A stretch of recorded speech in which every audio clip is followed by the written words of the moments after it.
Hi everyone, Elaine here from Marker Geek, and I've got a fun stamped scene card to share with you today. I'm showing you how I approached Copic colouring my stamped scene, which I stamped and masked using some Purple Onion Designs stamps by Stacey Yacula. The stamps that I've used on today's scene are from the Mistletoe Farm release and also the recent Sunny Meadow Fair release. All of the details for the products I've used can be found on my blog, which will be linked in the description below. I stamped and masked my scene on my favourite paper for colouring with Copic markers, which is Make It Colour Blending Card. I wanted to create some depth in my scene so that it gave the illusion of distance. So I stamped the foreground images in one of my favourite black inks, which is MFT Extreme Black Hybrid ink, which is great for colouring with Copics, and it gives a really nice crisp black image. The background image I stamped using Ranger Archival ink in Shadow Grey, which works really nicely. I didn't want a full no line look. I just wanted the background image to kind of push into the background so that it looked further away. Another way that I will be helping that to stay in the background is to use cooler colours and less detail when colouring the background elements, as you'll see as I continue colouring. As you can see, I started to colour my scene with the sky. Generally, not always, I do like to start colouring a scene by colouring the sky. This helps to eliminate the risk of dragging any of the stronger colours from the scene into that area, and also means I can be a little bit looser when colouring that large area, so I can allow some of the colour to go over the lines of my image, as that will be quite easy to either cover up or correct using the colourless blender.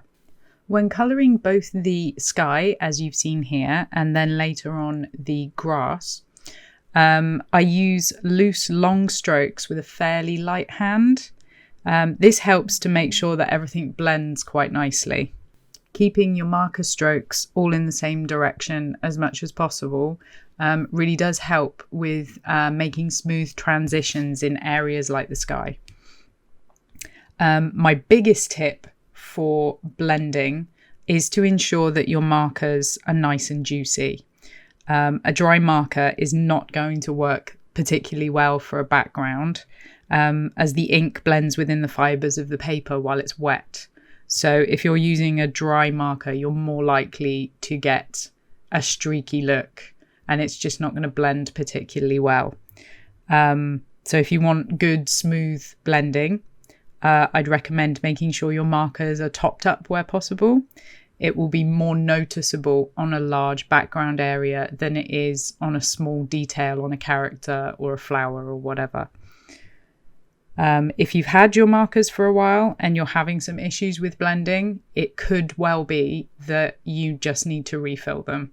There are many methods of doing this. It's fairly simple.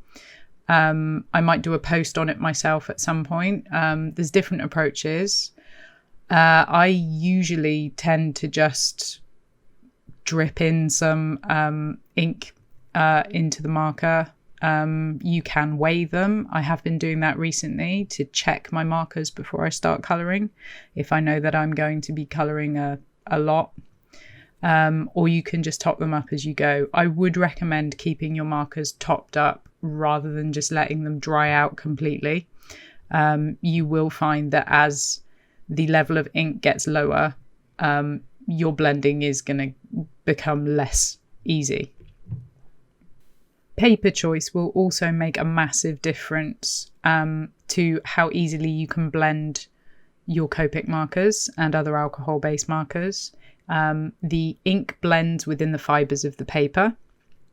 And with any colouring medium, I always recommend to prioritise your paper choice. It makes such a massive difference that it really is worth trying out different papers getting various recommendations from different people, trying them yourself, and seeing how they work with your technique and style and personal preferences. You may also find that as you go on your colouring journey, you may change your preferences over time. So a paper that works for you really well for ages when you first start out may not work as well for you later down the line.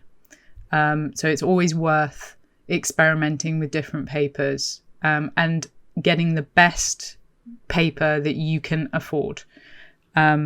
It will make such a massive difference. Here in the UK, I use Make It Colour Blending Card, which I also sell via my website. If you are further afield, it's a good idea to find a paper choice that is easily available to you locally.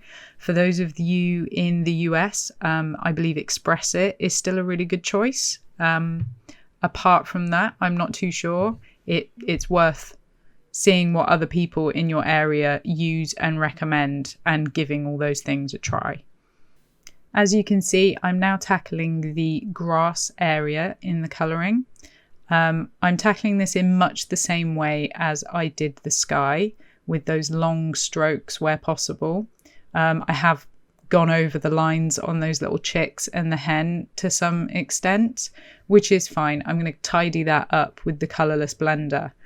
Another reason paper choice is really important is that because of the way that the ink works within the fibres of the paper, the colourless blender will perform differently on different papers.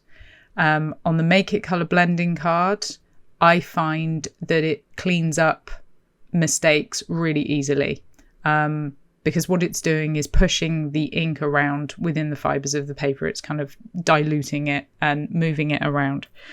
And I find that it works really well on this paper. On other papers that I've tried, not so much. So I'm able to tidy up to an extent that I might not be able to on a different paper. With the colouring, as you can see, as I mentioned before, I wanted to give the impression of distance. So as the scene moves back, my greens have become less saturated and cooler. Which gives the impression that barn is sitting quite a lot further away.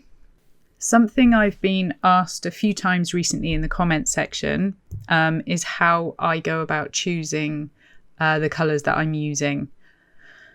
I will be putting together some extra resources for my website and blog at some point, as soon as time allows, to help with sort of beginner topics and things like colour choices, colour combos, etc.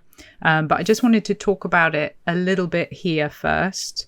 When you start out with Copics or any colouring medium, it can be a bit daunting to know where to begin. So this is why I would recommend building your collection slowly over time. That really allows you to get to know the markers that you have rather than being overwhelmed with this massive collection of colours. A fantastic tool that I use every time I'm colouring with Copic markers, and which I wish had been available when I first started out, is Sandy Ulnock's hex chart. She does also have these available for various brands of coloured pencil now as well. I haven't filled mine out yet, although I have purchased them. I just need to make time to do that. But the Copic hex chart is really useful for a variety of reasons. It will show you what colours you have that are quite similar, how they it gives you a really good visual reference and really helps with making those choices. As I've already mentioned, one of the choices that I made for this scene was to use less saturated, cooler colours in the background to help give the impression of distance. Another choice that I made was that I knew I wanted a red barn in the background, and obviously red's quite a strong colour, it draws attention. And I knew that when colouring the hen, there would be some red on her. So I used the same reds, There's a similar colour combination in both. I also added a lighter shade for the barn to keep that lighter, but it gives a more unified look to the scene, and also prevents that barn from taking all of the attention into the background. Another choice that I made is for the trees, because obviously they're green. I didn't want to lose them in all of that grass, but I also wanted them to stay in the background as much as possible. So I chose some more desaturated greens for those. You will also notice in a little while, when I start to colour the chicks, that I use a BV31 as a base on the chicks. I find that this helps to create a more natural shadow, kind of gives a more natural desaturated appearance rather than just adding a stronger yellow or a brown. I think it works really nicely, gives it a softer look. Also, when colouring the hen and the chicks, it can be tempting to just always go for a really smooth blend. And I do love a smooth Copic blend, but it isn't always the best choice. While these are whimsical, sort of cartoony images,